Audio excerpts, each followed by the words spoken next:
Mesdames et messieurs, je voudrais d'abord solliciter votre indulgence. Il se pourrait qu'au cours de mon discours, il y ait des petites interruptions de la voix pour les raisons que vous savez. Et je compte sur votre compréhension.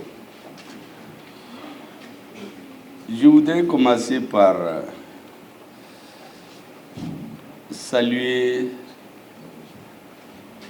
le présentateur et, s'il le permet,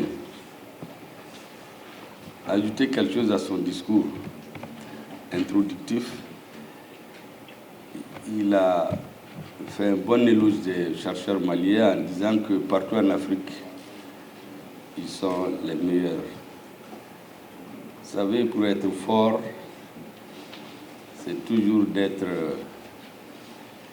d'avoir, comme on dit, une poigne de fer dans du velours, être fort et modeste. Ils sont parmi les meilleurs, pas forcément les meilleurs. Vous savez, nos chercheurs sont parmi les meilleurs en Afrique.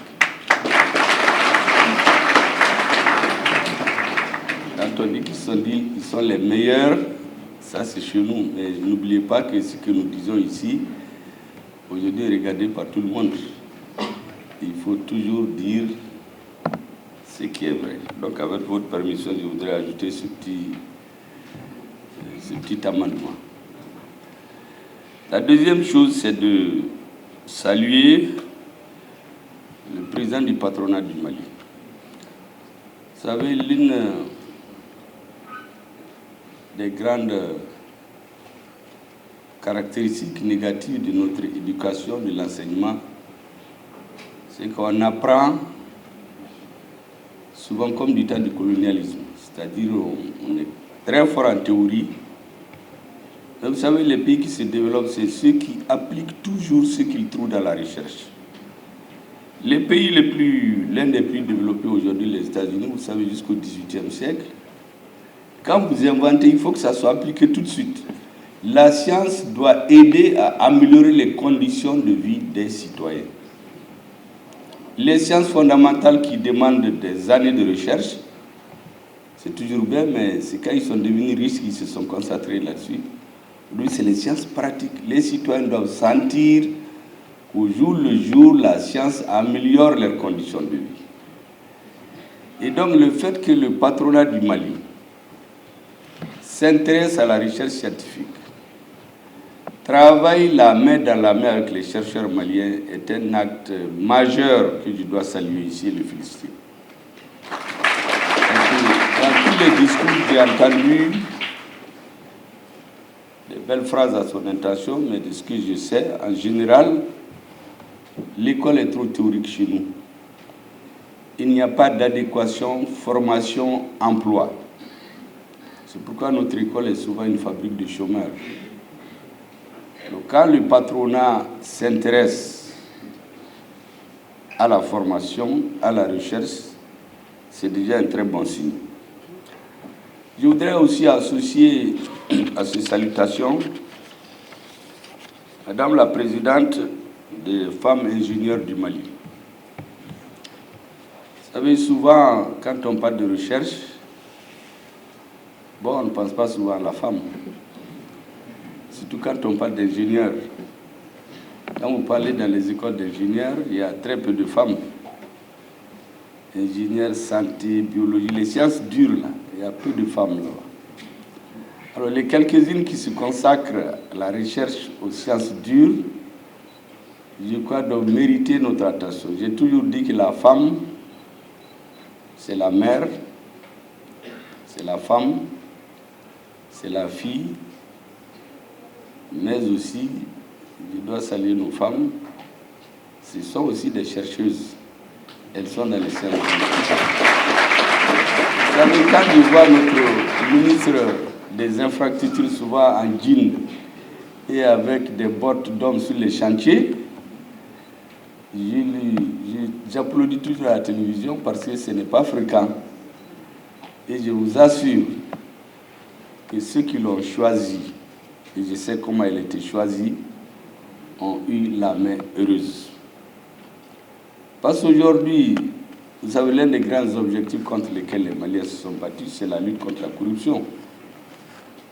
Le train, sous l'impulsion du président de la transition, l'a mis en marche. Mais est-ce que vous savez qu'avant les rails, la zone réservée c'était 50 mètres. On s'est trouvé des responsables qui l'ont amené jusqu'à 10 mètres. Ils ont vendu tous les 40 mètres. Mais ça n'a pas suffi. Il y en a qui sont rentrés sur les 10 mètres. Ils ont enlevé des rails et construit des maisons sur les rails pendant des décennies. Et quand vous la voyez à la télé dénoncer cela, souvent on se demande comment nous associer à elle pour faire la sensibilisation, parce que vous savez, les Maliens en général, ils aiment toujours compatir avec la victime. Si vous cassez ces maisons sur les rails et renvoyez les gens, il leur suffit d'aller pleurer dans les réseaux et faire quelques tweets pour que les Maliens commencent à compatir avec eux. En oubliant des milliers de personnes, des milliers de familles dans la région de Kaï et au Mali qui sont par terre, qui n'ont pas de travail à cause de cette incurie de quelques personnes. Mais elle est là-dessus et le gouvernement serre les rangs. Récemment, vous avez entendu, à l'issue du Conseil des ministres, les plaques d'immatriculation. Je ne me mêle pas des problèmes de justice, mais imaginez-vous que pendant 30 ans, vous mettez des plaques sur vos équipements, vous partez, mais l'État n'avait rien là-dedans. L'État paye la maison, paye l'électricité, paye l'eau, mais n'a pas un franc. Il s'est trouvé des Maliens qui se sont entendus pour faire des contrats léoniens où des individus s'enrichissent pendant que le peuple malien s'appauvrit. C'est encore elle. Vous avez l'affaire de Sécuriport. Moi, je le sais très bien parce que j'étais ministre de l'Industrie et du Commerce en 2006. Je dormais dans les salles de négociation avec ma serviette dans mon sac et ma brosse à dents pour discuter avec les responsables des pays développés. Parce que dans ces pays, souvent, imaginez-vous la délégation d'une certaine puissance vient à 800 personnes. Et au Mali, on a 4 personnes. Les pays africains, on a 4 personnes, 5 personnes. Souvent, les gens sont fatigués. Quand vous discutez toute la journée jusqu'à 1 heure, on vous dit qu'il y a suspension, on reprend à 6 heures. Ou on suspend à 22 heures, on reprend à 4 heures du matin. Mais c'est sûr que les Africains ne sont pas là. Donc on conclut comme ça des accords sur le dos des Africains. Nous avions dormi dans les salles. Comme on n'était pas nombreux, quand tout le monde sort, on approchait des chaises, on dort. Parce que quand on revient à 5 heures du matin, ça trouve que nous, on est dans la salle. Parce qu'on ne peut pas aller à l'hôtel et revenir. Les autres se partagent les rôles. Imaginez-vous qu'à l'issue de ces efforts, le Mali a eu 250 milliards que nos partenaires ont bien voulu mettre dans ce que vous appelez les Millennium Challenge Account. Mais des précautions d'éléments de langage ont été convenues et les hautes autorités en étaient informées. Donc même les techniciens qui travaillent sur ce projet ne le savent pas. Sur les 250 milliards, 40 milliards ont été choisis pour faire un nouvel aéroport, pour renforcer l'aéroport de Bamako. Ce travail était presque fini quand le régime de Ahmed Touré est tombé. Il a repris quand le président Ibrahim Boubacar Keïta est venu au pouvoir. Et le financement a été donné, c'est terminé. Il y a un système de sécurité des aéroports, des avions, des voyages. Tous ceux qui voient ça, quand vous venez dans les aéroports, vous prenez vos 2 doigts, vos 10 doigts, vous regardez, on vous filme. Cette information va partout. C'est dans le cadre de la lutte contre le terrorisme et la sécurité des voyageurs et des voyages. Ce système de sécurité qui devait appartenir 100% à l'État malien. Il s'est trouvé des Maliens qui ont fait venir une société privée, ont enlevé le système que le Mali avait Ça, c'est des informations données par Madame la ministre, c'est pourquoi je suis obligé de la féliciter. Pour le remplacer par un système où un privé vient, on fait un contrat avec lui pour faire le même travail. Et on prend un décret en Conseil des ministres. On donne 75% à ce privé et l'État a 25%. Donc, au lieu que l'État gagne tout, il n'a que 25%. Et on fait un contrat de 10 ans. Mais ça n'a pas suffi. Les 25% aussi, se trouvent des Maliens qui l'ont fait disparaître. Donc l'État malien ne gagne rien. Est-ce que vous savez, nous avons calculé 40 milliards, autrement dit l'équivalent de l'aéroport, ce qui est parti dans les poches d'individus. Récemment, vous avez entendu le procureur général parler de tout ça. Ça, c'est une femme qui a décelé dans son travail.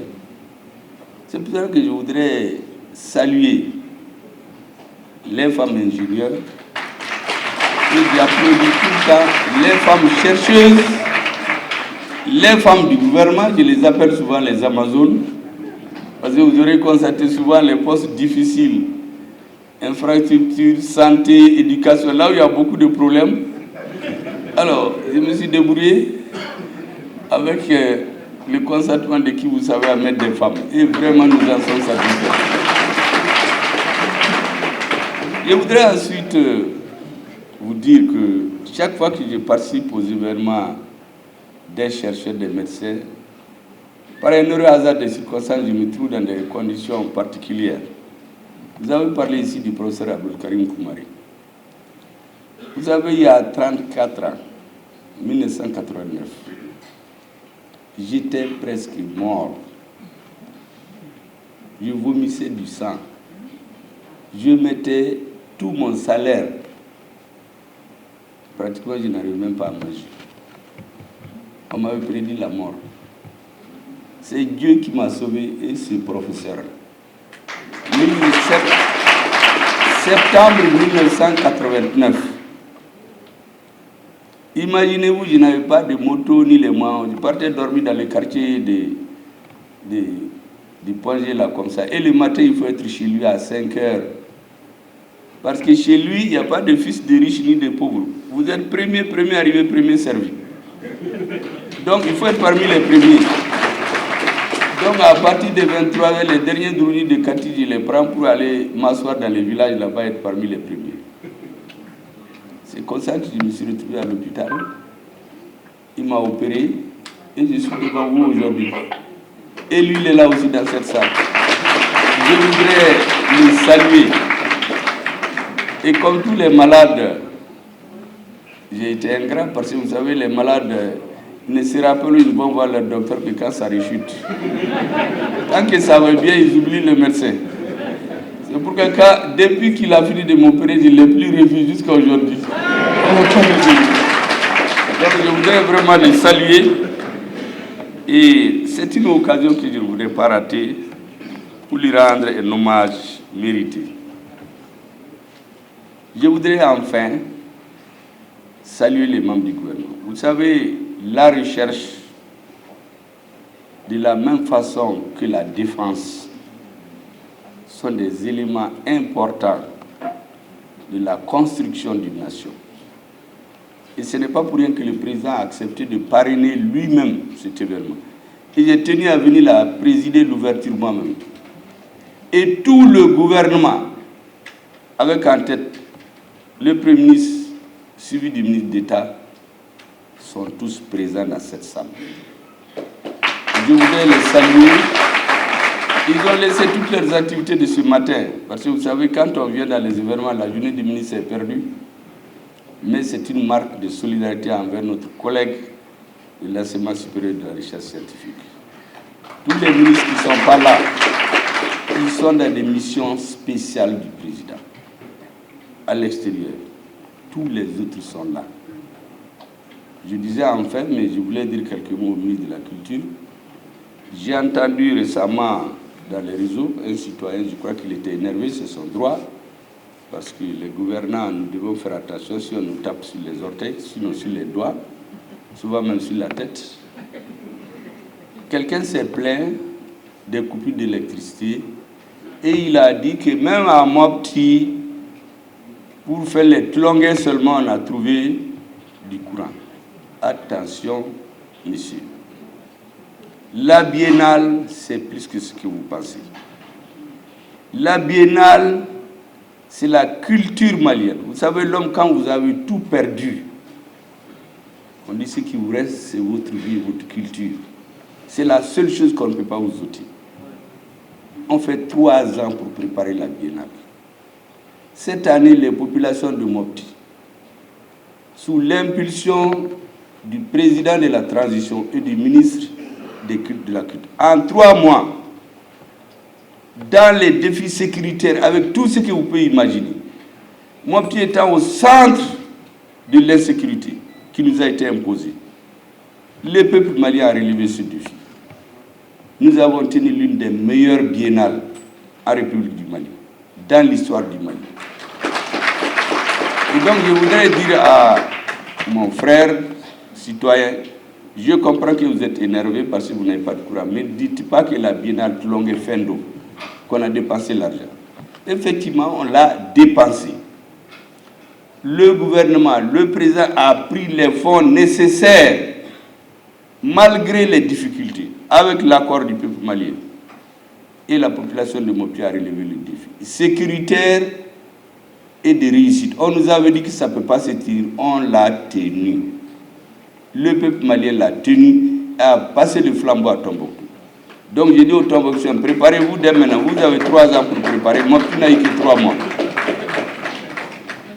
Donc mes félicitations à monsieur le ministre de la Culture et mes explications à ce citoyen qui nous a frappé sur la tête, parce que je crois qu'il n'a pas eu de courant la nuit chez lui, pour nuancer ses propos. La biennale, c'est extrêmement important. Je voudrais, mesdames et messieurs, enfin m'associer aux présentateurs et au ministre de l'Enseignement supérieur pour les épellations des présents ici. Je ne vais pas commencer par les citer, on risque d'oublier un et avoir des problèmes. Par respect pour tout le monde, je vais juste m'associer à ce que les présentateurs et le ministre l'ont dit, pour saluer tous ceux qui sont ici présents et qu'ils s'associent à la réussite de cet événement.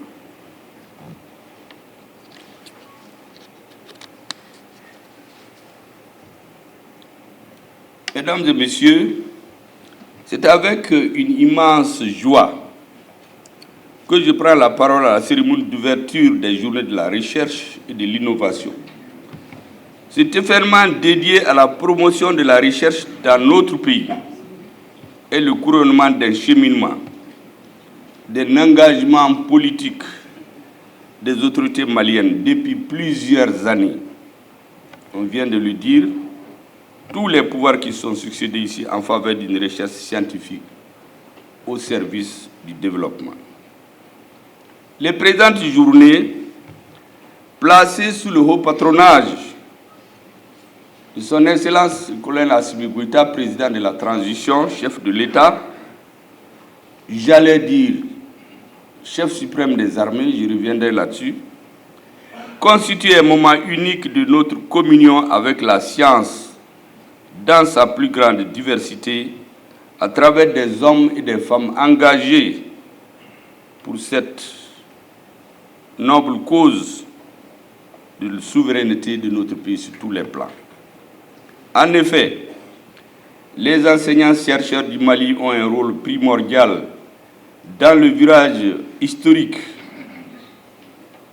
que notre pays prend actuellement sous l'impulsion du président de la transition, depuis la rectification, depuis son investiture le 7 juin 2021.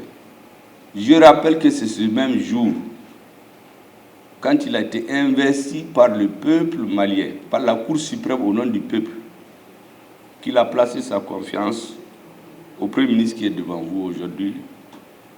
Donc, nous avons conduit, avec le soutien l'organisation, la détermination du gouvernement, les assises nationales pendant lesquelles le président lui-même disait à la fin, je le cite, « Nous avons l'obligation historique de nous donner la main, sans appartenance ethnique, religieuse, politique, afin de mettre en œuvre les changements voulus par le peuple pour son essor et pour la sauvegarde des générations futures. » Fin de citation.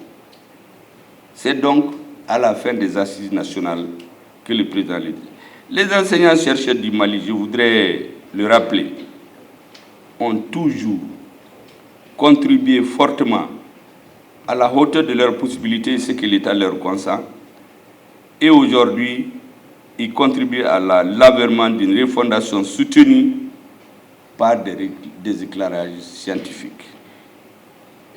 Mesdames et messieurs, le thème de cette édition pour la recherche et l'innovation technologique au service de la performance et de l'économie malienne, c'est ça le thème.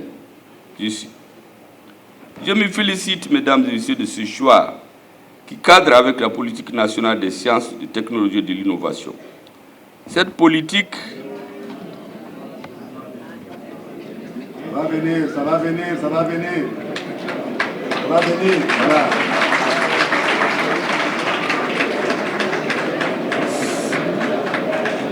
Cette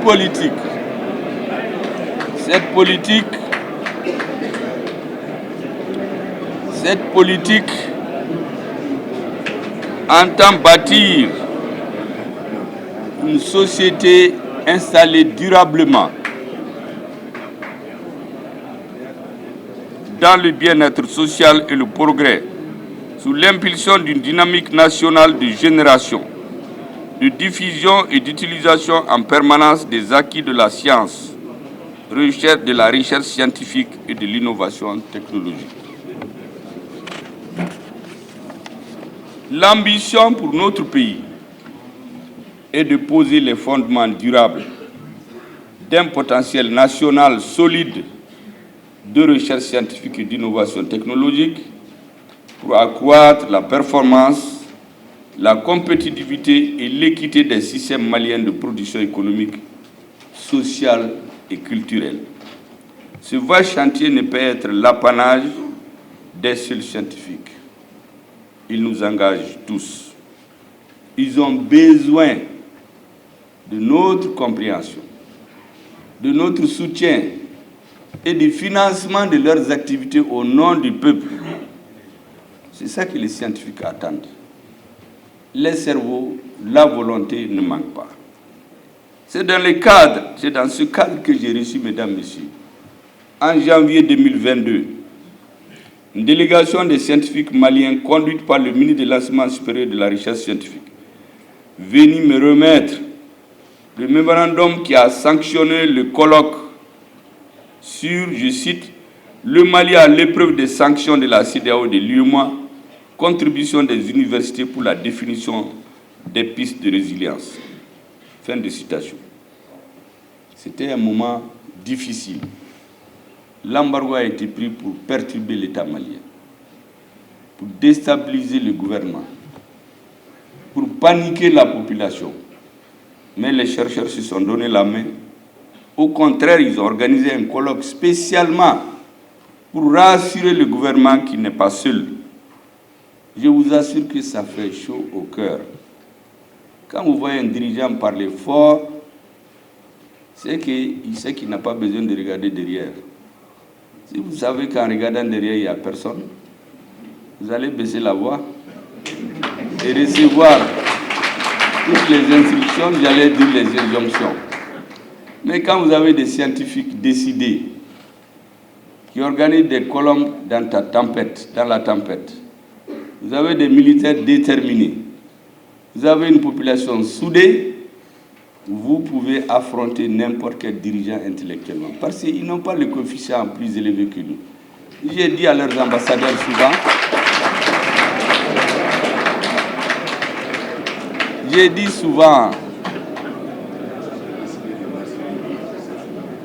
souvent à leurs ambassadeurs que le coefficient intellectuel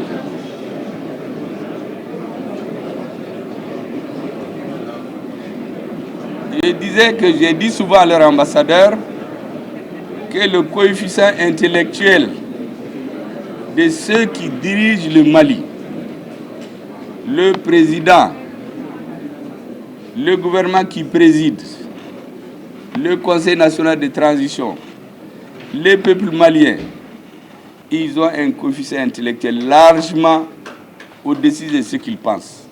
Rien ne sera plus comme avant.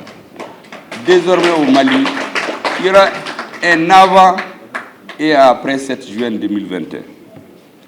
Ce colloque, mesdames, messieurs, s'est tenu moins d'un mois, comme je l'ai dit, après l'embargo.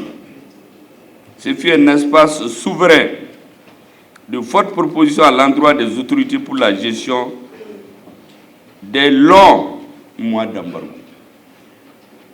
Mesdames et messieurs, je voudrais en cette occasion féliciter de façon particulière le monde universitaire pour ses initiatives promptes et multiples afin de se saisir des questions d'actualité et apporter à l'opinion publique un éclairage scientifique sur les enjeux politiques, géopolitiques, géostratégiques et culturels de notre pays en cette période particulière.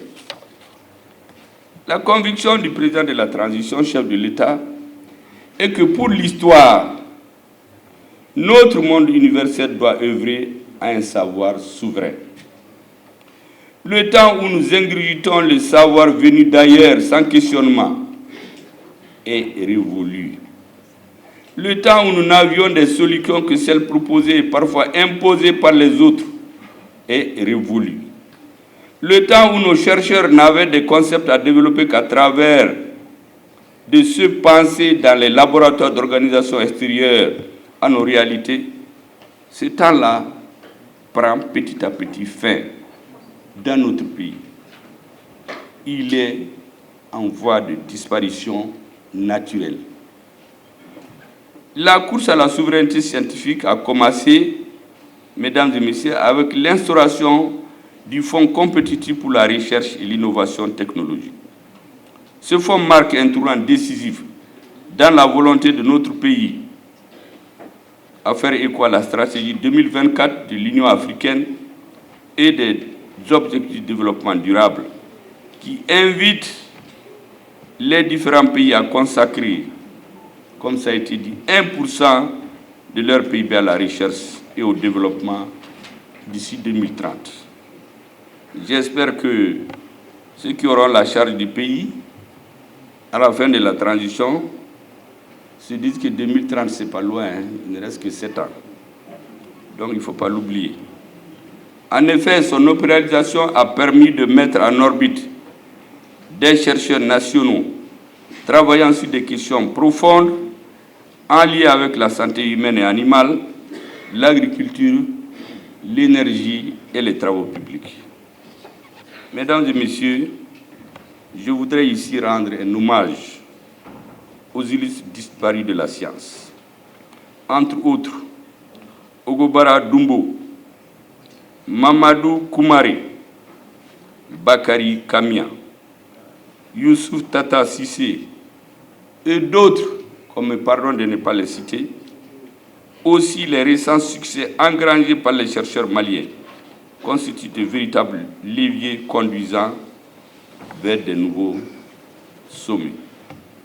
Notre jeunesse, comme vient de le dire le ministre de l'Enseignement supérieur et de la recherche scientifique, est sans complexe dans le domaine du savoir. Les élèves étudiants du Mali ont montré, en des espaces mondiaux de compétition dans de nombreux domaines, qu'ils tiennent la dragée haute aux pays dits les plus avancés. La robotique est devenue, par la force de leur prouesse, une priorité du gouvernement de transition qui vient de créer le Centre d'intelligence artificielle de robotique au Mali. Vous savez, c'est à l'issue d'un compte-rendu qui a été fait par le ministre de l'Enseignement supérieur sur les résultats des jeunes chercheurs maliens à l'extérieur que nous avons été inspirés Et séance tenante, le président de la transition a saisi la balle au vent et a instruit la création, les études vers la création de ce centre. Ce centre dont les textes ont été adoptés par le Conseil national de transition le 19 octobre 2023 se veut la toute première composante d'un engagement plus vaste en faveur du développement technologique du Mali. Akati Sirakoro Nyari sortira de terre un pôle d'excellence technologique avancé sur près de 50 hectares qui calque ses objectifs sur la vision du gouvernement de transition présidé par le président Assimi Goïta, de doter le Mali de capacités autonomes de solutions nouvelles dans la santé, la sécurité, la défense, l'industrie, l'environnement, les technologies, j'en passe. La dynamique de la refondation, mesdames, messieurs, est une vision pleine d'ambition pour le futur de notre pays. Autant nous travaillons à refonder les institutions avec l'appui sans condition de notre armée qui est en phase de monter en puissance. Je dirais qu'il est déjà en puissance. Il ne monte plus, il est déjà arrivé à sa puissance. Donc, autant nous entendons aller sur l'humain pour doter notre pays des ressources capables d'engager d'autres résultats sur la base de ce que nous arriverons à faire collectivement. La science, qu'elle soit exacte ou humaine, doit trouver dans nos actions politiques un soutien sans faille. C'est dans ce contexte, mesdames et messieurs, que depuis bientôt 3 ans, un vaste chantier de réforme est en cours dans le domaine de la recherche scientifique et de l'innovation. Je viens de vous en parler, de vous donner un exemple. Le symbole actuel de ces réformes est sans doute la mise à la disposition d'infrastructures modernes pour accueillir les services en charge de l'enseignement supérieur et de la recherche scientifique. Après donc le nouvel immeuble abritant la direction des enseignements supérieurs et l'Agence malienne d'assurance qualité, le Centre national de recherche scientifique et de technologie s'est vu attribuer à Kabala des locaux flambant neufs à la hauteur de ses ambitions. Mesdames et messieurs, chers enseignants, chercheurs, la recherche est le socle de tout développement endogène. Elle participe de la construction de la notoriété effective d'un État dans le domaine scientifique et à ce titre, répondre aux défis de cet État. Dans le contexte actuel qui est le nôtre, je voudrais vous engager à intensifier vos travaux sur les domaines de souveraineté tels que la sécurité alimentaire, la santé, la protection de la biodiversité, l'éducation, la culture et surtout la sécurité. Vous savez, dans les débats, j'ai l'habitude de dire aux autres, un gouvernement, quelle que soit la façon dont un pouvoir s'installe, qu'il vienne à la suite d'élections, d'une révolution, d'une succession dynastique, par un soulèvement parachevé comme le cas du Mali, un pouvoir ne peut être légitime qu'à 4 conditions. Le minimum, mais pas suffisant. Il doit assurer la sécurité physique des citoyens. Un gouvernement qui ne peut pas assurer la sécurité physique de ses citoyens, il ne peut pas être légitime. Même s'il est élu avec 300 ou je ne sais même pas combien de pourcents, comme chez nous les autres ont l'habitude de féliciter nos présidents avant même que notre Cour constitutionnelle ne donne les chiffres, quelle que soit la façon dont il vient. La deuxième chose, quand vous êtes en vie, comme je dis aux enfants, quand un enfant vient au monde, il pleure pour savoir s'il est en sécurité physique dans le nouveau monde où il vient. S'il ne crie pas, c'est qu'il est mort. Mais s'il crie, ça veut dire qu'il vit. Il faut donc assurer la sécurité physique de l'homme. Quand il est en sécurité, qu'est-ce qu'il cherche? Il cherche à téter, il veut manger. La sécurité alimentaire, un gouvernement qui ne peut pas l'assurer à sa population, il ne peut pas être légitime.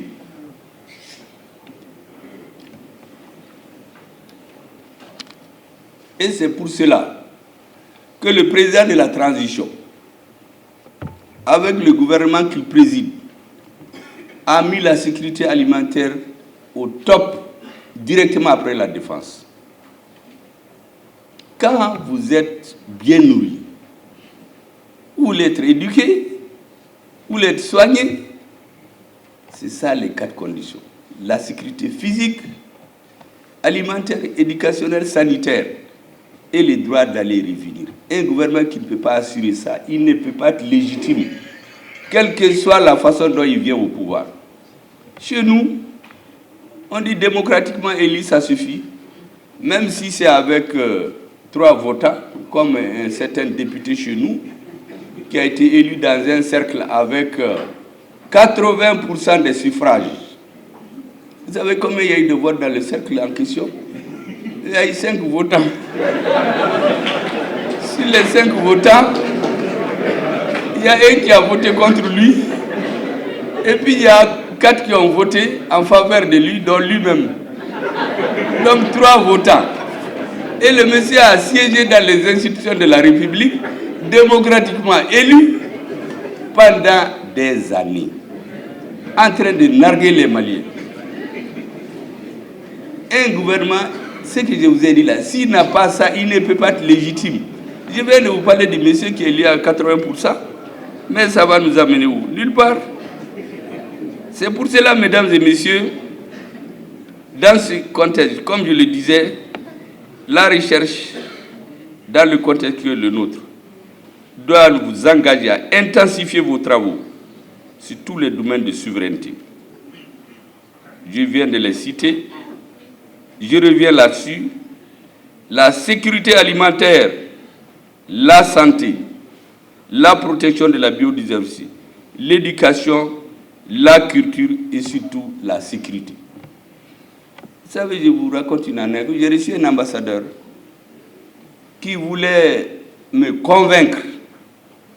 Je le savais déjà que son pays fait partie des pays les plus développés. Il me dit, mais le paradoxe, c'est qu'en ce moment, c'était pas un gouvernement démocratiquement élu qui était chez nous.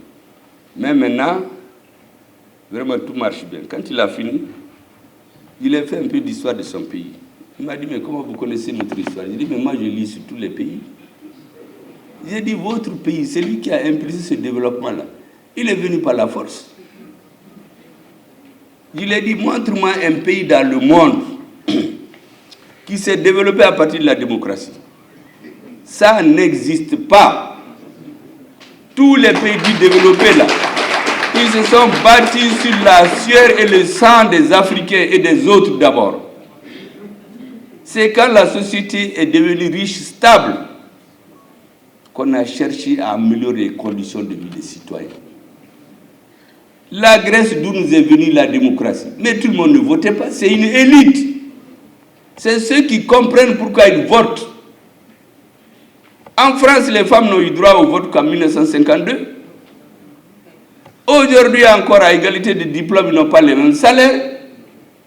Où est la démocratie? Il ne faut pas qu'on nous casse les tympans.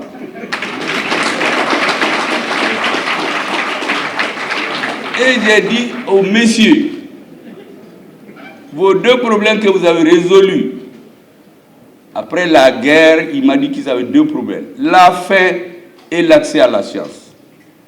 Je lui ai dit, vous avez mis 5 ans, vous avez résolu définitivement la question de la faim. Personne n'a faim dans votre pays.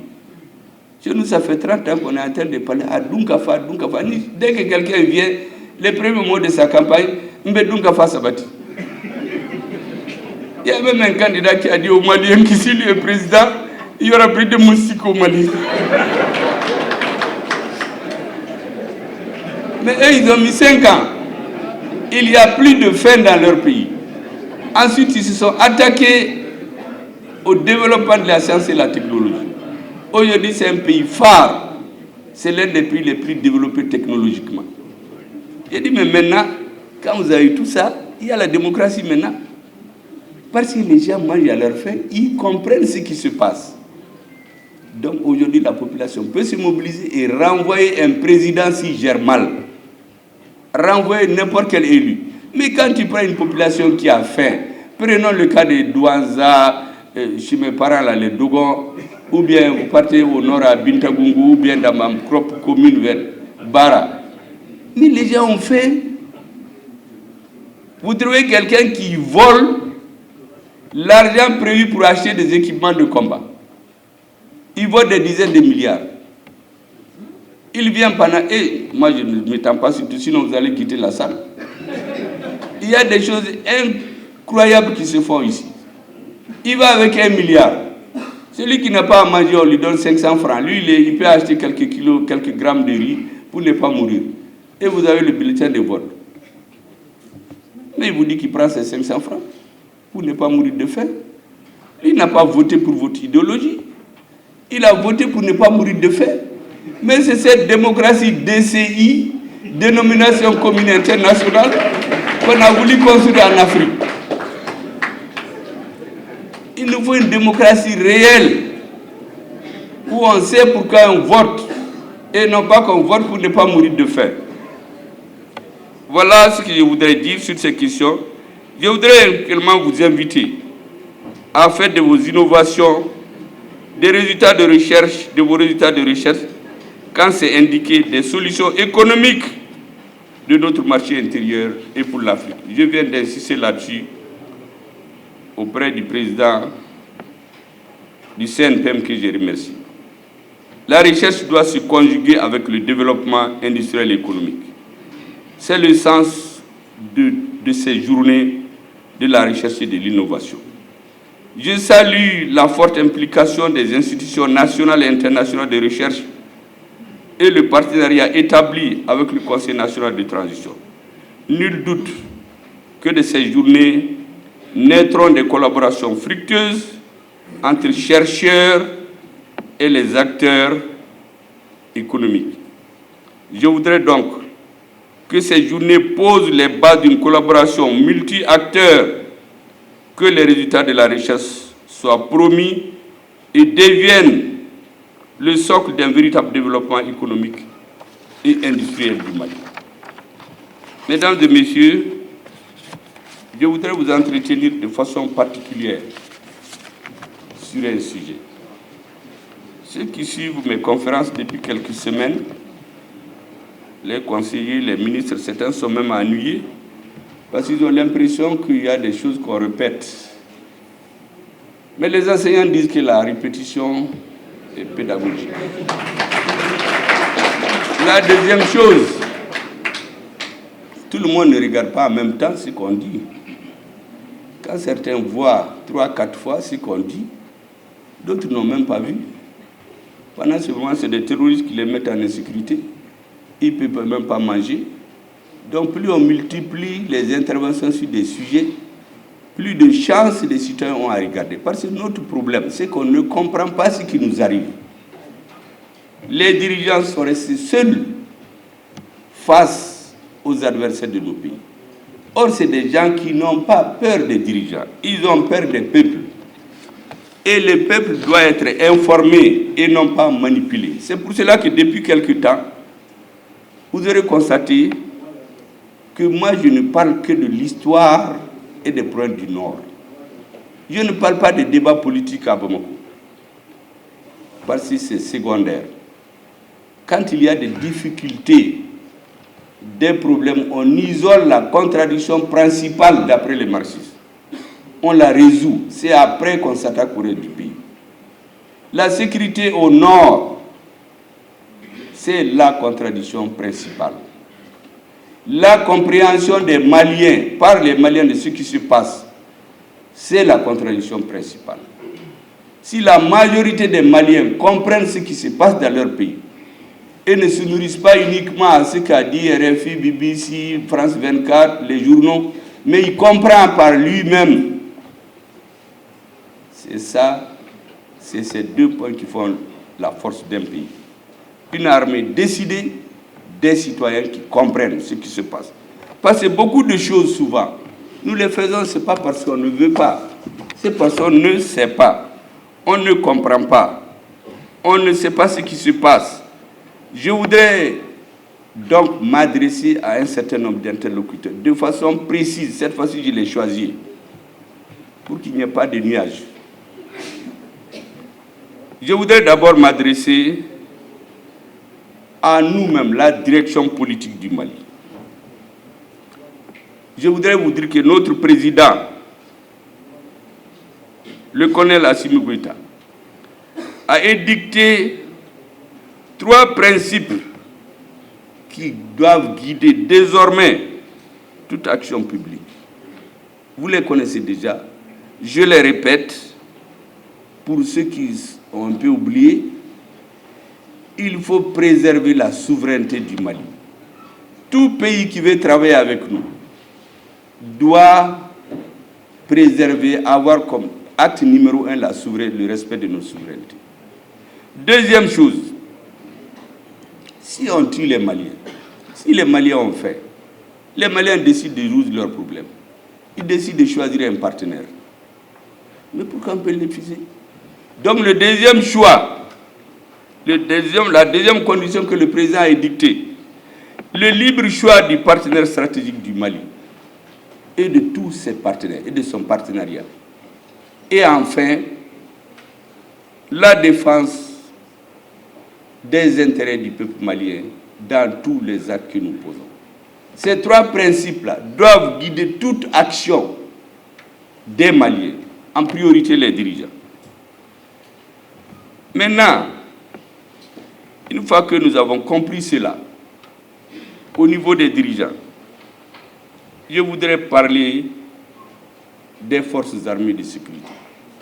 Je disais tantôt, le président de la transition, chef de l'État, mais j'ai ajouté après chef suprême des armées. Parce que la réalité, c'est que la contradiction principale aujourd'hui, la clé de la solution, c'est dans les mains de l'armée.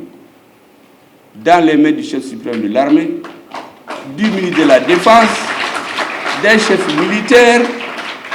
C'est ça la contradiction. Reconquérir la souveraineté du Mali sur l'ensemble de son territoire. C'est important de le comprendre parce que je dis souvent aux militaires, vous nous avez restitué notre honneur et notre dignité, souvent même malgré nous. Parce qu'il y a des gens qui les combattent, qui se moquent d'eux. J'ai donné l'exemple souvent. Moi, je suis sur cette question depuis 2010. Vous savez, le Mali s'est retrouvé à un moment dans la situation suivante. Un mur qui risque de tomber. Et quelqu'un qui tient le mur, mais il a sa culotte là qui n'est pas bien attachée. Et puis il y a quelqu'un derrière qui veut tirer la culotte pour regarder ce qu'il y a dedans.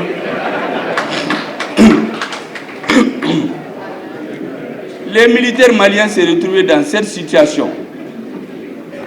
Tenir le mur, le Mali, pour qu'il ne tombe pas, et laisser le monsieur enlever sa culotte, ou bien retenir sa culotte et le mur tombe. Le militaire malien a décidé de tenir le mur. Et laisser sa culotte tomber. Et nous nous sommes retrouvés avec des hommes publics, des hommes politiques étrangers, des Maliens qui se moquent de cette culotte-là qu'ils ont fait descendre. Il y en a qui disent, à Mali, il n'y a pas d'armée. Dès que vous tirez, il fuit. Il y en a qui vont, on fait tuer des militaires. Il dit, oui, c'est mon courage qui compte. Si ça refaire, je vais le refaire. J'ai dit, mais ça, vous savez, c'est que j'ai répondu en son temps. J'ai dit, ça, c'est comme quelqu'un que vous prenez, vous l'amenez au 4e étage. Il n'a pas pris l'ascenseur, il n'a pas pris l'escalier. Et vous lui dites de descendre. Comment il fait? Il ne connaît pas l'escalier, il ne connaît pas l'ascenseur. Mais il va sauter. Et s'il saute, il se casse les pieds. Quand quelqu'un se trouve à ce niveau, on tue des citoyens. Et tu te permets de dire que si c'est à faire, je vais le refaire. Mais tu te casses les pieds. Heureusement que quelqu'un en est appris, il a corrigé lui-même. En disant que quand il partait là-bas, l'ambassadeur de France et l'ambassadeur des États-Unis lui ont demandé « Est-ce que vous avez l'autorisation de la CEMA ?» Le patron de la MINUSMA, c'était un Africain. Il l'a prié dans son bureau. Ne partez pas à Kidal, je vous en prie. Mais en ce moment, c'est les facondes, on cherche à impressionner les Maliens. C'est pourquoi je vous dis qu'il faut que vous compreniez les actes que chaque dirigeant pose. Il ne s'agit pas d'avoir la popularité à bon marché, d'emprisonner les gens, il faut résoudre leurs problèmes. Quand on tue un Malien, on ne peut pas dire, on ne peut pas se glorifier de cela. Je l'ai dit parce que notre pays est un pays vaste. Tout dirigeant qui vous dit qu'il travaille pour le Mali et il néglige la suprématie dans les airs, il vous trompe. On est un pays vaste, vous ne pouvez pas gagner une guerre si vous n'avez pas la suprématie dans les airs. Vous ne pouvez pas gagner avec uniquement les forces terrestres. C'est une combinaison de tout.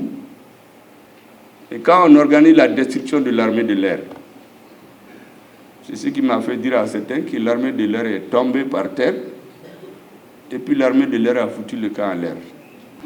Il n'y a plus d'armée.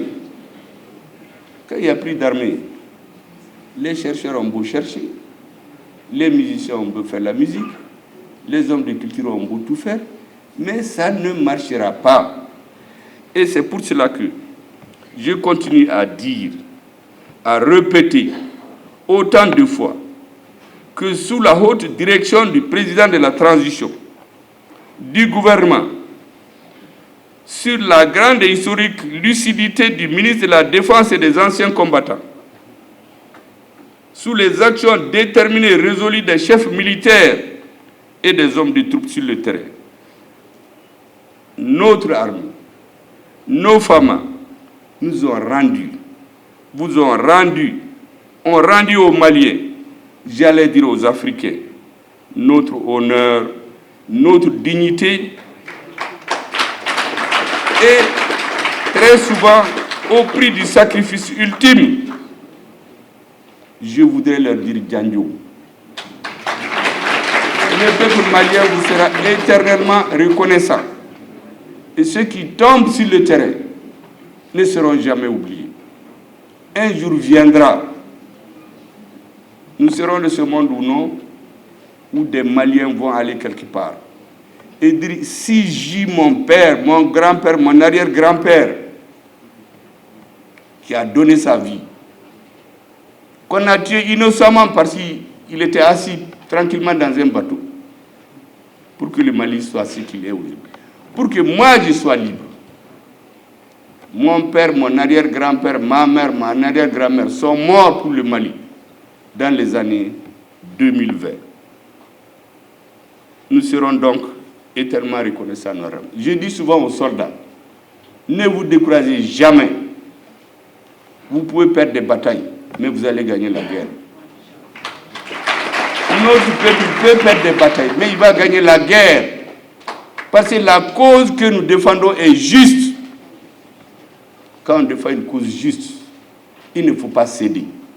Dans l'histoire, ceux qui ont gagné les batailles, vous regardez toute l'histoire des peuples, c'est ceux qui ont défendu une cause juste et qui ont refusé de céder. C'est eux qui gagnent. Notre cause est juste, ne cédez pas. Notre peuple ne cédera pas. C'est ce que je voudrais dire à nos soldats qui sont sur le terrain, sous le soleil, dans la faim, sous la pluie. Ils se sacrifient. D'autres, on ne sait même pas s'ils viendront. Il y a des pirogues qui sont perdues avec des citoyens, ils ne sont plus jamais revenus, on ne les compte même pas. Chez d'autres, quand une personne meurt, on fait des cérémonies. On nous dit qu'il est mort pour la France, alors qu'il est mort au Mali. Tous ceux qui regardent les enterrements aux invalides, on n'a jamais dit que quelqu'un est mort pour le Mali. On dit qu'il est mort pour la France. Même quand des hélicoptères de Barkhane, c'est un accrochement, les morts, on dit qu'ils sont morts pour la France. Après, on nous intimide, ils sont morts en vous défendant.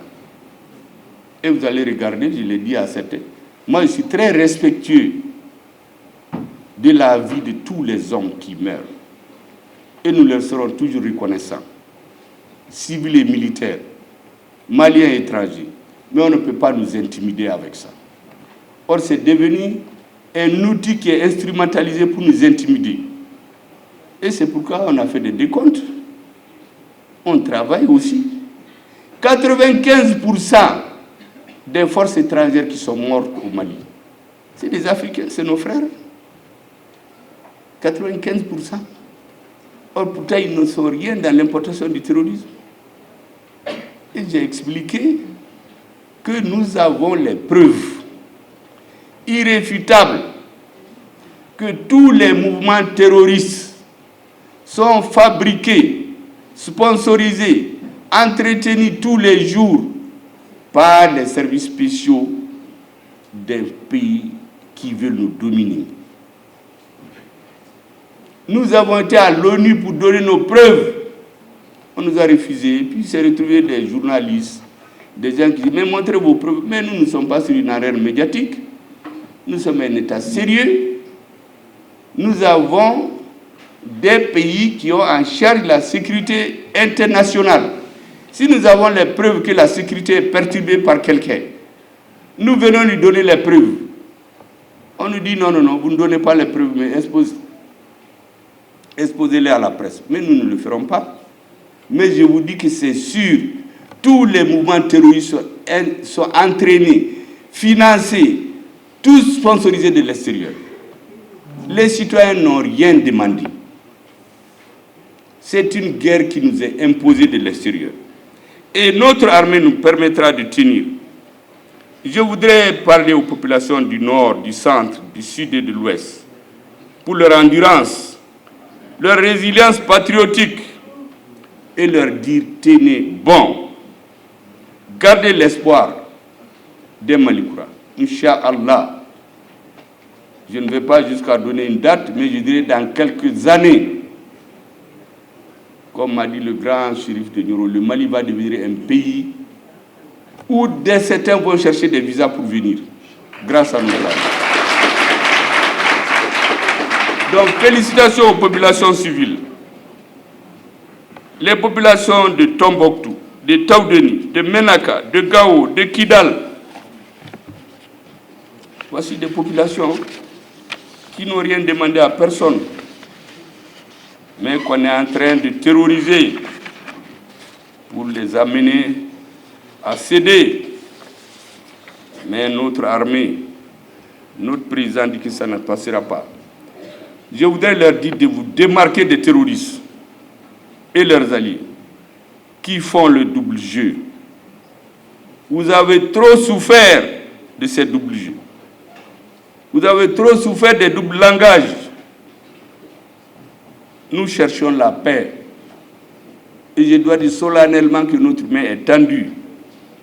Mais alors, qu'on ne nous gifle pas, nous tuer et nous demander de donner l'autre jour pour qu'on nous gifle encore. Vous nous giflez, nous on va vous gifler, vous cogner sur le visage.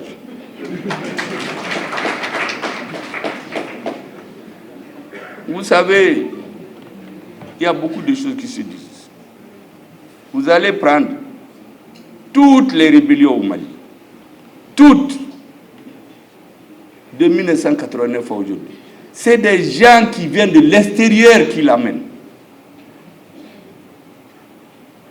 Toujours, les terroristes sont de l'extérieur. Est-ce que vous pensez qu'un peuple va aller tuer des Dogons? Des Dogons vont aller tuer des gens à Bandiagara. C'est après un premier test, on a fait couler le sang. Le sang, vous savez, c'est du poison. Les problématiques, quand on dit qu'on a tué ton frère pour sa religion ou son ethnie, vous perdez la raison. Au début, on ciblait les chefs traditionnels, les chefs religieux Peul, on les assassinait. 2015, 2016. Après, les Peul ont pris peur, des jeunes Peul ont été embrigadés, manipulés à cause de la pauvreté. D'autres sont importés d'autres régions, parce que les Peul, c'est depuis le Cameroun jusqu'au Sénégal. On tue les Dogons. Qu'est-ce qu'on trouve à faire? On sous-traite la sécurité. Et le poison est parti. Les guerres religieuses, les guerres ethniques, il faut tout faire pour les éviter.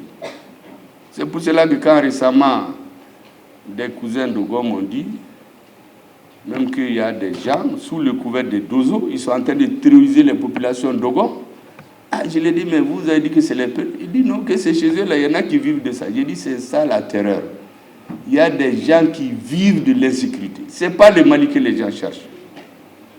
C'est vrai qu'à un moment donné, il y a les problèmes ethniques, mais je vous assure que ce venin-là, on l'a inoculé aux Maliens de l'extérieur. Ils n'ont rien demandé.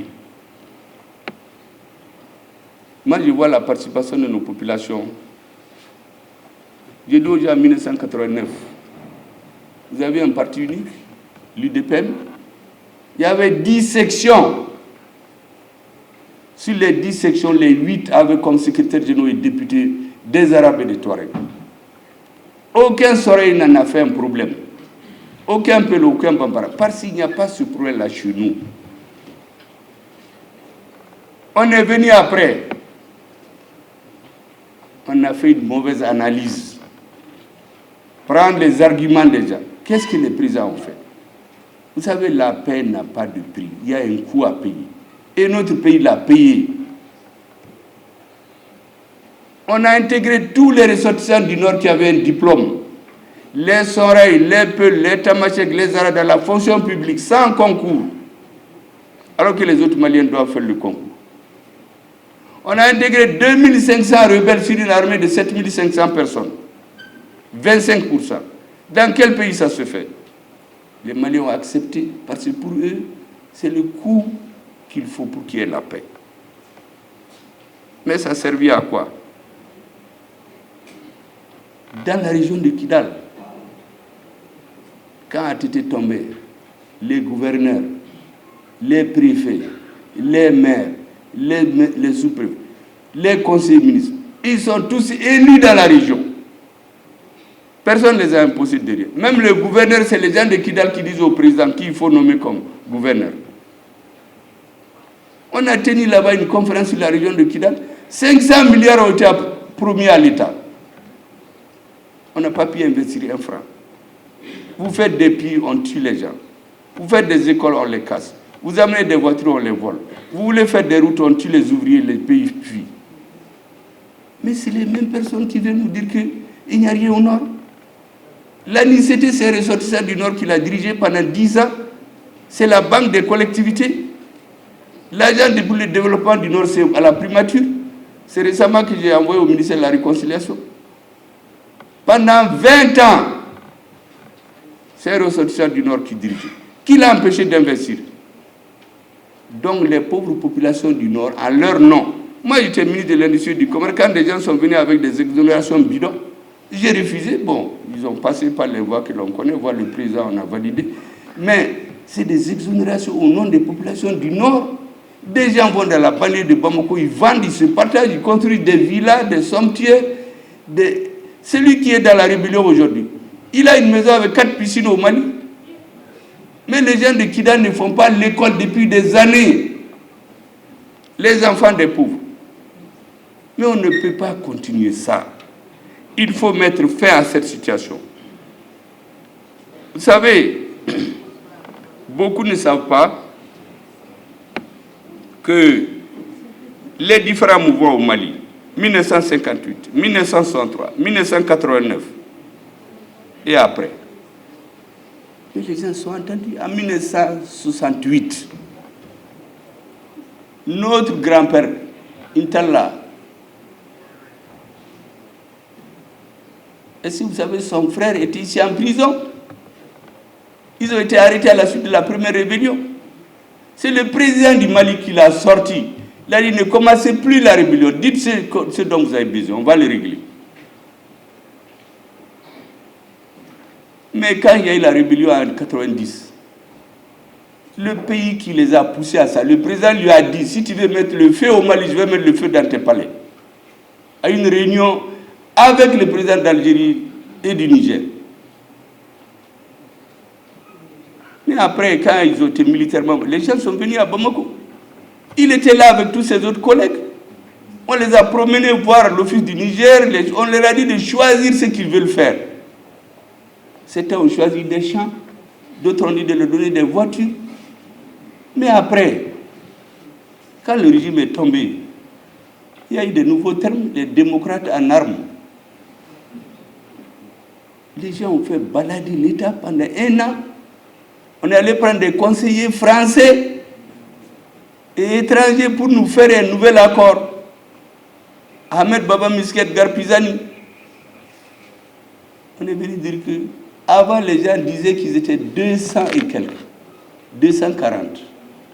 Après avoir embauché les chefs, le président a donné des instructions au ministre des Finances. Donné à tous les chefs, je ne vais pas citer les noms parce qu'il y a des patriotes qui sont dans l'administration aujourd'hui, qui assument cette mission. Parce que pour moi, un homme, tu peux te tromper, mais tu peux te ressaisir. Il y a des gens qui ont intégré l'armée en 1990. C'est des patriotes qui se battent pour le Mali aujourd'hui. Mais il y en a qui ont pensé que c'est dans la violence qu'il y a le commerce. C'est à nous faire un fonds de commerce. On a continué pour nous donner quoi encore? Et on a demandé de faire un centre de ça. Est-ce que vous savez que c'est le 28 mars 1991 que le chef d'état-major général des armées, le colonel Ousmane Koulibaly, devait aller à Gao pour voir le cantonnement des 200 et quelques. Ceux qui sont aptes, on les met dans l'armée. Les autres, l'État prend en charge de la part des professions. Ça n'a jamais eu lieu. Le régime est renversé. Ceux qui tuent, on dit que c'est des démocrates en armes. On a fait balader l'État pendant 1 an, 2 ans. On est venu dire qu'il y a 3500 à intégrer au lieu de 200. L'État a accepté, on a intégré 2500. Pour la paix, parce que pour les Maliens, il n'y a pas de coût de prix pour la paix. Il y a un coût. On était prêt à payer ce coût-là. Mais je dis, les ressortissants de Bougouni, moi je ne sais pas aujourd'hui, mais en son temps, c'était les plus nombreux dans l'armée. Pourtant, la malnutrition sévère, c'est dans la région de Sikasso. Pourquoi ils n'ont pas fait une révolte ici pour tuer les gens de Gao et autres? C'est pourquoi je dis, il peut y avoir des erreurs, mais il faut qu'on les corrige. Et je salue les patriotes qui, depuis qu'ils ont décidé de tourner la part de la violence, se sont consacrés au Mali. C'est pour cela que quand j'ai regardé récemment les sorties des groupes Touareg qui réaffirment leur unité au Mali, j'ai dit qu'on doit les saluer. Moi, je ne regarde pas ce que quelqu'un a fait avant. Je regarde qu'est-ce qu'il veut aujourd'hui pour notre pays. C'est le plus important. Si vous cherchez dans le passé des gens là, vous ne finirez jamais. Même votre fils, vous allez lui rappeler quand il n'avait même pas de culotte. Mais vous allez l'énerver. Il faut voir qu'est-ce qu'on veut faire aujourd'hui du Malikoura. On a une nouvelle situation. Je voudrais donc saluer tous les gens qui se sont engagés pour le Mali pour toujours. Je voudrais rappeler aux uns aux autres qu'il faut que les dirigeants arrêtent, il faut que les hommes politiques arrêtent d'être habités par la défaite du pétainisme. C'est-à-dire croire que la défaite et se soumettre là, c'est ça la solution. Vous savez, quand les gens de mon village sont venus récemment à ma commune, qu'on a tué 12 personnes dans la commune. Mais je leur ai dit, vous savez, ça me fait très mal, mais les vies de ces 12 personnes ne sont pas meilleures aux vies des gens de Douanza, de Nara. Je vais prendre sur mes ressources pour vous aider matériellement. Mais notre peuple a décidé de payer le coût qu'il faut. Ce coût, il est militaire, il est humain, il est matériel. Nous allons le payer. Nous n'allons plus nous coucher pour qu'on nous marque dessus. On a esclavagé les populations du Nord. On ne peut plus l'accepter. Il a dit, mais ces militaires qui meurent tous les jours, qui disparaissent, leurs mères ne savent même pas où ils sont.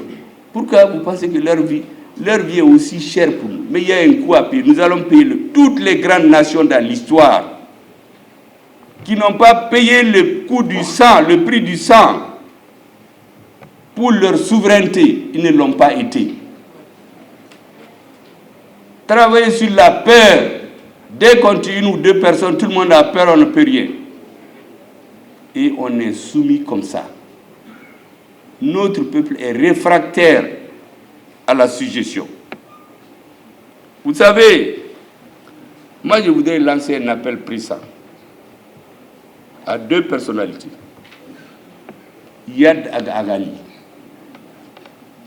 C'est un Malien, il a fait ses premières du lycée ici, il est allé en Libye après. Il est venu ici, il a été reçu en 90. Il a été reçu par les présidents successifs. On a donné tout ce qu'il veut. Il a même été nommé dans une ambassade. Qu'est-ce que le Mali n'a pas donné? Mais regardez combien de Maliens ont perdu la vie, combien de sang a été coulé dans notre pays à cause de ces choix. L'islam est dans notre pays depuis l'an 800. On ne peut pas dire qu'on vient islamiser la population malienne. Par contre, j'ai toujours dit que depuis sous l'Empire Songhai, on a un État décentralisé. L'État jacobin est venu du colonisateur. L'unité nationale, l'intégrité du pays, la forme républicaine et laïque de l'État, la souveraineté de l'État sur tous les territoires, c'est les conditions qui ne sont pas négociables. En dehors de ça, chaque région peut s'organiser, la décentralisation est venue pour ça. Mais on ne peut pas venir prendre les gens de Gao, venir imposer leurs coutumes aux gens aux Dogons là, qui sont sur les collines à Bandiagara, même s'ils ne connaissent pas grand-chose. Il faut laisser les Dogons avec leurs affaires là. Et d'ailleurs, si vous remarquez, il faut les laisser avec leurs affaires là sous la décentralisation. D'ailleurs, si vous remarquez, beaucoup d'imams à Bamako, c'est des Dogons. Hein. Donc il faut faire beaucoup attention. Les gens, ils avancent. Je voudrais ensuite... Donc le problème de l'islam ne se pose pas dans notre pays. Je voudrais ensuite m'adresser à notre frère Agaba Seguintala. Il est aujourd'hui à Paris en train de discuter avec les services secrets français. Ça va l'amener où? Ça ne l'amènera nulle part. Son pays, c'est le Mali. En 2012, pendant qu'il était dans la rébellion, on n'a pas coupé son salaire. Même quand son épouse a accouché, l'Assemblée a fait une délégation pour aller saluer. Au Mali, nous sommes respectueux de la personne humaine. Ne faites pas couler le sang des Maliens pour rien. Il faut penser à ton arrière-grand-père. Parce que je vous dis que le colonisateur a essayé de diviser le Soudan qui est devenu Mali 3 fois. En 1951, quand il y a eu l'élection partielle, les militaires français ont voulu pousser les chefs de tribus Touareg à voter pour le RPF, le parti de De Gaulle. Les Touaregs ont voté pour Al-Seni Touré qui est devenu commissaire politique après. Ils ont refusé. 58, 51. En 1958, au moment de l'autonomie interne, le ministre de l'Intérieur du Soudan, Mamadou Madera Keïta, a fait 3 mois au nord. Il a réuni tous les chefs de tribus du nord, 9. Soraï, Peul, Bam, Touareg. Ce jour-là, c'est Taher Al-Ili, le grand-père de celui qui est en train de discuter avec les services secrets français aujourd'hui, qu'ils vont utiliser quand ils n'auront pas besoin, ils vont le jeter comme du citron. C'est son arrière-grand-père, Attar Aguili, qui a dit aux Blancs, nous voulons aller à l'indépendance unie. Notre avenir est au sud. Toutes nos aides coûtent vers le sud. Laissez-nous unis et on est allé à l'indépendance unie. C'est ce jour-là, si les Touaregs, son grand-père avait décidé, c'est pas ce que les militaires français cherchaient. Il y avait quelques illuminés à Tombouctou et puis à Goundam qui ont fait une lettre qui ont envoyé à De Gaulle de 300 personnes qui ne représentaient rien du tout. Deuxième fois. La troisième fois, Les officiers français ont essayé de faire révolter les Kunta et les Oulimeden en 1958. Ils ont refusé. Donc par 3 fois, c'est les Touaregs qui ont dit non aux Français. Nous ne voulons pas qu'on nous divise. Mais pourquoi aujourd'hui on va prendre leurs enfants pour les faire croire que les Touaregs ne veulent pas du reste du Mali, qui sont racistes, qui sont ceci, qui sont cela? Quand vous pincez l'oreille de quelqu'un à Caille aujourd'hui, là, c'est à Kidal ou Gao Tomboutou que quelqu'un va sauter pour lui dire que ça lui fait mal. Moi, je voudrais dire à ces personnes, la main de l'État malien est tendue. Mais nous ne pouvons plus continuer. On a fait 30 ans, des valises d'argent, la corruption, des nominations, ça n'a servi à rien. Pendant que les populations de Kidal ne vont pas à l'école, les enfants des pauvres sont dans les hameaux. Avant, c'était des écoles ambulantes. Tous les intellectuels touaregs que vous voyez ici, là, c'était dans des hameaux ambulants. Et aujourd'hui, personne ne peut, personne vous tue. Et on vous dit que c'est au nom de vous qu'on le fait. Les jeunes militaires touaregs qui sont rentrés dans l'armée, ils sont en train de les endoctriner. Ah, elle a abandonné l'armée. Ce n'est pas vrai. Restez dans votre armée. Vous n'avez pas une autre patrie. Je leur ai dit, vous êtes des Touaregs, vous parlez dans des pays voisins, on ne vous appelle pas Touaregs, il y a un autre nom. Les Arabes, vous êtes Arabes au Mali, vous partez ailleurs, il y a un autre nom.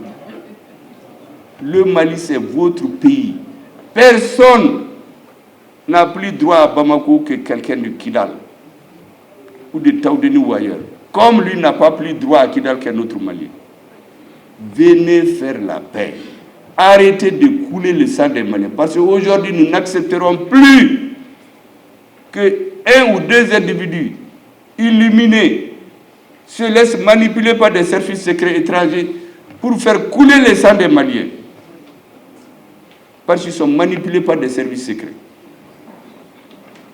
Ça ne marchera pas. Venez, nous allons parler et faire la paix. Maintenant, je voudrais dire aux journalistes qui nous disent chaque fois, cherchons la paix. Imaginez-vous, le jour où on a détruit les bateaux Tombouctou avec des centaines de morts, moi j'ai écouté la radio, j'ai vu des journalistes, des hommes de presse très illuminés qui disent, ah vraiment, il faut qu'on aille en négociation maintenant. Mais quand est-ce qu'on a refusé la négociation? Mais j'ai entendu les mêmes personnes, quand il y a eu l'affaire de la Palestine, ah oui, oui, il faut condamner Israël. Mais c'est la position du Mali. Mais eux, ils ne parlent pas des Palestiniens. On les tue. Mais quand on tue les Maliens, comme c'est ce qu'on l'a mis dans la tête, vous savez, on nous a formaté le cerveau. On a formaté la façon de réfléchir. Quand on était petit, là, quand on se réveille, là, on écoute Radio Mali. Mais maintenant, dès qu'on se réveille, Radio France 24, télé, Radio RFI, BBC et La Voix de l'Amérique, la France seule met 600 millions d'euros pour la RFI. Maintenant, avant c'était dans les villes, maintenant c'est dans nos villages, nos grands-mères là. Et France, RFI est rien faux. Et puis dans toutes les langues nationales, en tamashek, en soirée, en dogon, on formate depuis l'enfance la façon de penser, réfléchir, voir les événements. Tu vas au Nigeria, quelqu'un se lève, ah, BBC est rien faux. Voix de l'Amérique est faux. 1 milliard d'euros par an. Mais aucun de ces pays ne donne à ces populations affamées ça en argent pour les donner à manger. On a dit que 5 milliards de dollars suffisent pour éradiquer le palu. Personne ne donne 5 milliards de dollars. Donc les gens grandissent. Les soldats, ils savent tirer seulement ce qu'ils entendent. Ah, les gens du Sud sont contre vous une fois. Mais venez dans les institutions, battez-vous. S'il y a des injustices, on les répare. C'est pourquoi j'ai dit l'autre jour aux patriotes, parce que j'ai vu le ministre de la Réconciliation, les traités des patriotes, j'ai vu les mouvements qui ne sont pas d'accord avec ces tueries-là au nord. Quand ils sont venus chez moi, je leur ai dit, allez-y voir les militaires, entendez-vous. Moi, je sais qu'il y a des Touaregs, des Arabes, qui sont patriotes, des Soraïs, des Peuls, qui ont compris. Tournons la page pour qu'il y ait la paix dans notre pays. Je voudrais vous dire ensuite, vous savez, c'est l'homme, c'est important que tout le monde le sache, parce que nous, on ne veut pas On ne veut pas cacher ce qui va se faire au Mali. Il faut que chacun sache à quoi s'en tenir. Parce que nous n'allons plus accepter que des individus, un groupe d'individus se laissent manipuler par l'extérieur et venir traumatiser le peuple malien. C'est pourquoi je voudrais dire, en direction des Touaregs pour finir, j'ai dit récemment, ils ont fait des conférences. Même hier, j'ai vu le représentant de Oulimeden. Avant ça, j'ai vu d'autres parler. J'ai applaudi à la télévision parce que j'ai dit enfin, le Mali a tout donné au nord. Retrouvons-nous pour régler nos problèmes. Je voudrais dire à la communauté internationale de savoir, le Conseil de sécurité, il faut respecter notre souveraineté et ayez le sens de l'histoire. Vous savez, la traite des Noirs, c'est fini. Le colonialisme, c'est fini. Les indépendants, c'est fini. Tout le monde est indépendant, théoriquement. Le néocolonialisme, le sabotage des prix des matières premières. Ensuite, on est allé à la démocratie imposée, importée avec des modèles qu'on ne connaît même pas. On s'est organisé à détruire l'outil de défense, à désorganiser le système éducatif. Et maintenant, on vient avec le terrorisme.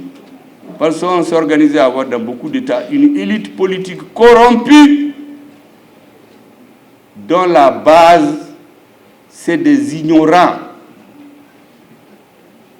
Ils ont essayé de nous donner un peuple d'ignorants dirigé par des corrompus.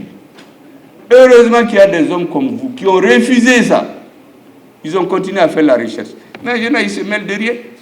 Les gens sont tellement découragés. Les hommes vertueux au Mali, ils se rétractent, ils ne font plus rien. Parce qu'ils voient que dans la direction, c'est la corruption et puis l'effronterie. Vous insultez les gens, vous les insultez père et mère, vous les menacez. Donc tous les hommes vertueux se taisent. Et on laisse le pays à des délinquants qui volent l'argent pendant qu'on tue les militaires. Ils distribuent une partie à des gens qui ont le verbe haut, qui menacent les Maliens. Ça, c'est terminé. Tant que le gouvernement est là, on va leur faire face. Il faut que les hommes vertueux au Mali, il faut qu'eux, ils émergent pour prendre leur pays en main, qu'ils soient du Nord. Donc, il faut que le Conseil de sécurité nous respecte.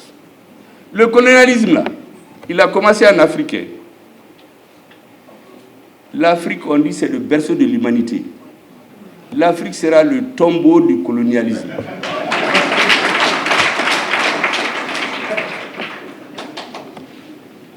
Vous savez, les Africains, souvent on nous dit, vous êtes jolis, vous êtes nos amis, il ne faut pas aller avec les Chinois, les Russes, ils sont mauvais, vous êtes très jolis, vous avez un bon visage, comme si nous on ne sait pas ce que nous voulons. L'ONU a été créée en 1945, il n'y avait pas de Mali en ce moment. C'était le Soudan, une colonie française, et c'est la France qui répondait au nom de la colonie. Mais aujourd'hui, le Mali, c'était un État indépendant. Pourquoi nous avons refusé que la France soit notre porte libre et on ne nous répond pas? Nous disons qu'on ne veut pas de la France comme notre porte libre. Parce qu'ils vont transformer tout ce qui concerne le Mali. Vous savez, vous êtes des professeurs, un texte, c'est lui qui l'écrit le premier, il met toutes ces idées là-dedans. Même si on vous dit de corriger, vous corrigez quelques phrases, mais le fond est dans la chose. Donc, je voudrais dire à la MINUSMA, il faut rester dans tes missions. Il ne faut pas que les groupes terroristes et les forces étrangères, dont certains sont membres du Conseil de sécurité, viennent nous utiliser pour nous déstabiliser dans notre pays. Je voudrais aussi dire à nos amis français deux mots. Deux mots, hein. Je vais leur dire. Le Mali n'a pas de sentiment anti-français. Il faut que cela soit très clair. Les Maliens ont des amis en France, des parents. Beaucoup de Maliens sont en France. Ils travaillent, ils enrichissent la France, ils enrichissent le Mali. L'aide extérieure est supérieure à ce qu'on nous donne. Il y a des milliers de Français qui sont mariés à des Maliens, qui vivent ici. Est-ce que vous avez vu une fois au Mali un sentiment anti-français? Jamais. Personne ne s'est attaqué aux intérêts des Français. Pourtant, il y a des pays où ils disent que c'est des pays amis. On a brûlé tout ce qui ressemble à la France. Donc, il n'y a pas de sentiment anti-français au Mali. Je voudrais que ça soit très clair pour tout le monde. Parce qu'il y a des démagogues là qui sont en train, ils parlent directement, ils vont de façon oblique pour nous faire savoir que il faut nouer les relations. Nous n'avons pas de problème avec la France. Mais ce que nous avons dit que nous ne voulons plus qu'on nous donne des injections. Nous voulons être un partenaire et non un État vassal. C'est tout. Mais si tu refuses ça, on ne peut pas s'entendre. Maintenant, tu vas faire croire à ton peuple que le Mali est contre vous. Je voudrais dire aussi, et ne pas gérer les relations avec l'Afrique comme si c'est un tout. La preuve, vous voyez, il y a un changement de régime chez nous. On fait une réunion à Paris. Il y a un changement de régime au Niger. Ils disent qu'il faut un comité de défense à Paris. Ensuite, il y a un changement de régime au Gabon. Ils disent, oui, on est en train de suivre avec attention ce qui se passe là-bas. Mais ça, c'est quoi ça? Il faut laisser chaque pays africain décider de lui-même ce qu'il veut. Ce n'est pas à vous de vous tenir des conseils de défense parce qu'il y a des problèmes dans un pays et dans un autre pays, vous suivez avec attention ce qui se passe là-bas. Il faut, je voudrais dire au haut représentant de l'Union européenne, Joseph Borrell, qui nous a insultés en février, quand le ministre des Affaires étrangères de Russie est venu ici, et il est allé en Afrique du Sud. Il dit que les Africains, c'est comme des cibles molles, quoi. On peut les manipuler, c'est des gens qui sont faibles d'esprit. Il faut arrêter ça, M. Borrell. Les esprits faibles, allez-y ailleurs. Mais au Mali, là, les esprits ne sont pas faibles. Si vous voulez, vous venez ici. Et qu'est-ce que vous savez ce monsieur fait? Il attend, quand il y a le renversement du régime au Gabon, c'est ce jour qu'il réunit les ministres de la Défense de l'Union européenne. Il leur dit, mais vous savez, les Africains, là, il faut qu'on cherche à les comprendre. Hein. Nous, on a des intérêts là-bas. Il dit, ah bon, toi, tu t'es réveillé après le coup d'État du Gabon. Mais nous, on est sur pied depuis l'an passé. Nous, on se réveille pour nous battre pour notre autonomie depuis 2021. Toi, tu t'es réveillé en 2023 pour dire, ah, nous, on a des intérêts chez eux, cherchons à les comprendre. Nous, on a tout compris. Il faut vraiment nous laisser en paix. Laissez-nous nous-mêmes diriger notre pays. Et j'ai dit aux pays de l'Union européenne, ne traitez pas avec le Mali par procuration. Le Mali a un sens de l'histoire. Le premier pays qui nous a reconnus comme pays indépendant, c'est l'Allemagne. C'est un État européen. Les premiers avions de Air Mali, c'est l'Angleterre qui les a donnés au Mali. Donc nous ne faisons pas la confusion. Mais si vous traitez par procuration, vous voulez nous parler à travers un interprète, parce qu'on a la même langue, on va vous apprendre le bambaraou, ou bien le tamashek, ou le soraï.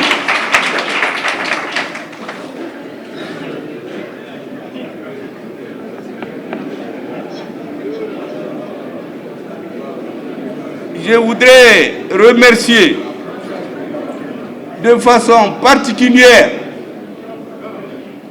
nos partenaires stratégiques, dont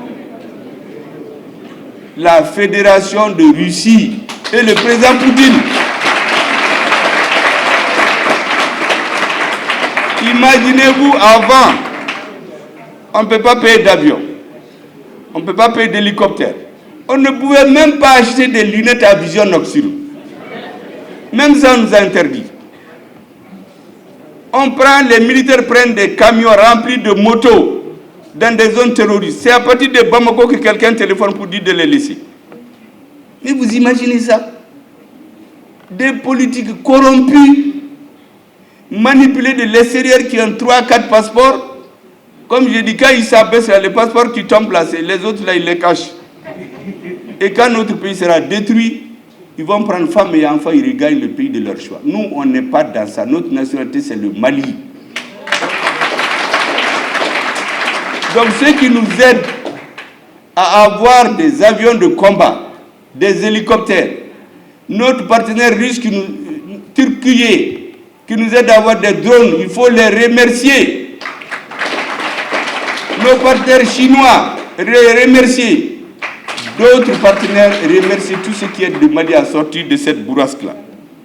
Je voudrais vraiment ajouter ça et que tout le monde respecte les principes édictés par notre président. Et dire aux uns et aux autres, ne vous associez pas aux entreprises de déstabilisation du Mali. Je l'ai dit aux pays africains aussi. Vous savez, le Mali est un pays béni. Tous les dirigeants politiques, vous pouvez compter, je peux vous donner les noms, comme c'est le micro, je ne dirai pas les noms. Tous les chefs d'État qui se sont impliqués dans la déstabilisation du Mali, ils ont tous mal fini, sans exception. Celui qu'on n'a pas tué, on l'a renversé, on l'a chassé, personne n'est resté. Donc laissez-nous tranquilles. Occupez-vous de votre pays. Nous respectons la souveraineté et les choix des pays. Respectez-nous. Ne vous mêlez pas de nos affaires intérieures. Parce que celui qui s'en mêle, Dieu va s'occuper de lui. Vraiment, je voudrais dire à nos parents, que ce soit en Afrique, vous savez, les présidents de ceux qui veulent nous commander, tous ceux qui sont mis dans les complots contre le Mali, ils sont tombés, ils n'ont pas fait plus d'un mandat. Et puis ils ont fait un mandat très mal. En Afrique, ceux qui sont mis là-dedans, ils ont tous mal fini. Laissez-nous tranquilles. Nous, on veut vivre en paix avec tout le monde. Et la classe politique, je finis par ça. Ce sont mes amis, mes parents, mes cousins. On se connaît, tout le monde doute de nous d'ailleurs. On dit que les politiques sont tous corrompus. Je dis que c'est un mal nécessaire. Malheureusement, on ne peut pas se passer d'eux. Dans tous les pays, on dit qu'ils sont tous corrompus, mais quand les élections arrivent, tout le monde court vers eux. Je voudrais leur dire, vous cherchez à prendre le pouvoir pour gérer le Mali. Le terrorisme a d'autres objectifs. Ne soyez pas les alliés objectifs du terrorisme. En exigeant, depuis 2021, imaginez-vous si on a fait les élections en janvier 2022. On serait dans un autre coup d'État. Donc le plan des autres, on manipule des politiques, élection. Après chaque élection, chaque 6 mois, il y a un coup d'État.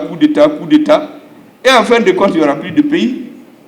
Comme j'ai dit, chaque ethnie va prendre ses armes et faire sa principauté.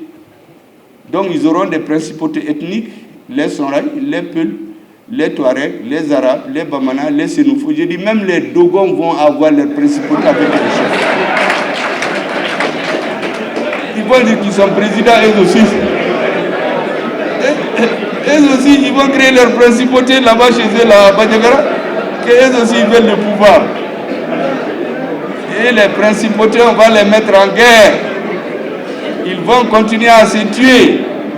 Pendant ce moment, on exploite tout. Comme actuellement, vous savez qu'il y a des mines d'or au nord. Il y a des milliers de gens venus du Tchad, du Soudan, qui exploitent les mines d'or. Où va l'or? Mais on sait où ça va. Là où ça va, là, dans quelques années, on va dire que c'est les premiers producteurs d'or. Et puis quelques Maliens perdus, je les appelle comme ça, prennent leur part, ils viennent à Bamako, on corrompt toute la chaîne, les politiques, les militaires, les juges, l'administration, et donc tu ne touches à personne. Un État corrompu, avec des ignorants qui font du bruit. Ils insultent grossièrement.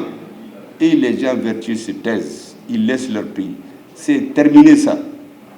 Voilà ce que je voulais vous dire. Vous voyez le Soudan? Le Soudan, qu'est-ce qu'on a dit? Pendant des années, ils ont fini par le diviser. Ils ont créé le Nord et le Sud-Soudan. Après, ils n'ont pas baissé les bras, ils ont continué. Après, un jour, on a mis des femmes et des hommes dans la rue. Démocratie, démocratie. Mais maintenant que les militaires sont en train de se tuer, ceux qui manifestaient là, ils sont où? Ils sont tous cachés ou bien ils ont voyagé. Ils avaient besoin de déstabiliser ce pays pour mettre les militaires en guerre. Notre pays, leur objectif, c'est de nous conduire à la guerre civile et la guerre ethnique à la fin. Semer le désordre dans l'armée d'abord, après l'armée des groupes ethniques, après on va sous-traiter la sécurité et le terrorisme va continuer à s'étendre. Vous voyez au Ghana l'autre jour, Joseph Borrell-Va, je termine par ça, il dit qu'il leur donne 600 millions d'euros pour lutter contre le terrorisme. Mais c'est pour acheter des armes. Mais il y a eu des inondations au Ghana quelque temps avant.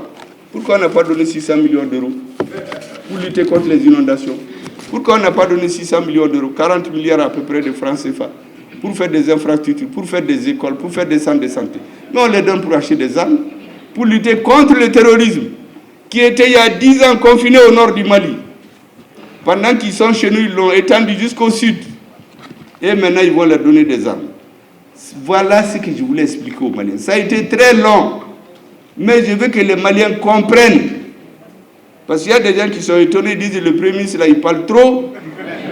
Pourquoi il parle si longtemps? Mais parce que je veux que les gens comprennent ce qui se passe chez nous. Parce que la force de notre armée, c'est que notre population comprend ce qui se passe. Votre opinion, c'est comme le sang qui circule dans l'organisme. Les militaires, c'est comme les articulations. Il faut que l'opinion soit avec eux. Quand on a recouvré notre souveraineté, notre unité nationale, notre indépendance de décision, on va se battre comme on peut. Mais tant qu'il n'y a pas de pays, tous ceux qui sont là à crier, mais j'ai dit à un ami là, mais toi là tu dis élection, est-ce que chez toi tu peux aller? Il ne peut pas aller. C'est à Bamako que tu dis ça sur RFI. Donc je voudrais vous dire que votre rôle, je sais que la plupart des chercheurs là, c'est des hommes vertueux. Vous savez, ils ne sont pas dans le haut là. Les gens qui font du bruit avec quelques politiques, ils insultent les militaires, ils nous intimident, ils ne sont pas là-dedans, ils sont dans les laboratoires. Il faut continuer, ne baissez pas les bras. Vous êtes l'avenir de la nation. Notre armée aujourd'hui est en train de nous restituer, comme je dis, notre honneur et dignité. Mais nous sommes conscients que l'armée ne peut pas développer un pays. Mais il faut nécessairement qu'il y ait un changement de rapport de force militaire sur le terrain. Ensuite, l'administration d'État, les services sociaux de base vont s'implanter. On aura un beau pays.